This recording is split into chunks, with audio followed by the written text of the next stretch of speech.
présent, nous allons ajouter à notre fonction personnalisée que l'on a créée dans notre vidéo précédente, on va lui ajouter donc les paramètres de la fonction. Les paramètres, ça va être tout simplement, donc là je vous rappelle, c'est pour récupérer les écarts de loto dans une liste de tirage du loto.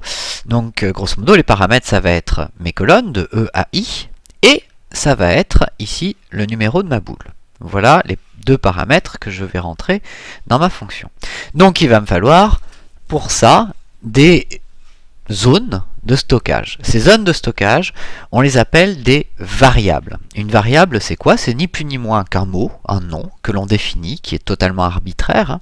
On pourrait l'appeler test ou toto, ou un nom plus spécifique, dans lequel on va stocker des valeurs afin de pouvoir les analyser, les traiter, les additionner, en faire quelque chose. Ces valeurs, elles peuvent être de plusieurs types, elles peuvent être de type texte, de type numérique, de type date, de type booléen, vrai ou faux, plein de types, et ça peut être aussi des tableaux, des matrices. Exemple, dans Somme, quand on fait la somme dans Excel, on rentre un tableau. Il va faire la somme d'une liste de cellules.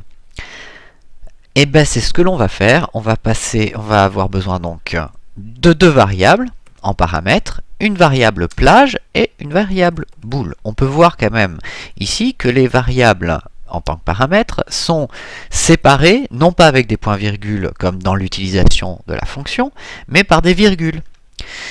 Donc ici j'ai deux paramètres qui vont me permettre d'utiliser ma fonction, la paramètre plage, donc c'est là où je vais mettre de la colonne A à la colonne I, et le paramètre boule, ce sera pour tester la boule 1, puis 2 jusqu'à la boule 49. Voilà l'idée.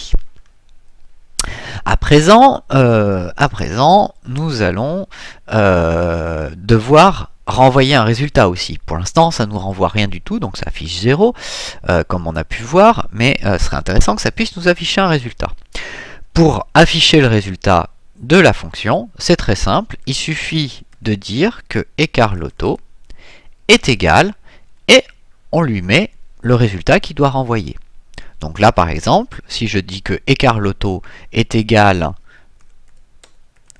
à boule, à partir de ce moment-là, il va me renvoyer tout simplement le chiffre qui correspond à boule.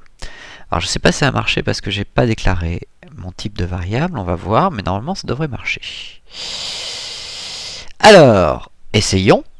Donc ici je vais rentrer ma formule écart loto qui prend deux éléments. Donc ici une plage, et en deuxième élément la valeur de ma boule. J'appuie sur Entrée. Ah oui, j'ai mis A1. Désolé. Tac. Je vais mettre A2. Voilà. Donc ici, on peut voir que ça fonctionne. C'est-à-dire que pour l'instant, ça fonctionne par rapport à ce qu'on lui dit. C'est-à-dire que je lui ai demandé de lui transmettre deux paramètres. C'est ce que j'ai fait. Et lui, ce qu'il me fait, c'est qu'il me renvoie tout simplement ce qui est stocké dans le paramètre boule. Voilà ce qu'il me fait. Et ici, ça fonctionne bien, il me renvoie bien la valeur de A2, hein, ni plus ni moins. Donc, si j'avais mis A3, il me renverrait 2, voilà, etc., etc. Donc ça fonctionne bien. Donc ça c'est parfait. On va pouvoir passer à la suite, à savoir le type de variable, typer nos variables et voir à quoi ça va nous servir. Et donc on va commencer à créer toutes les variables qui vont nous faire besoin pour notre fonction.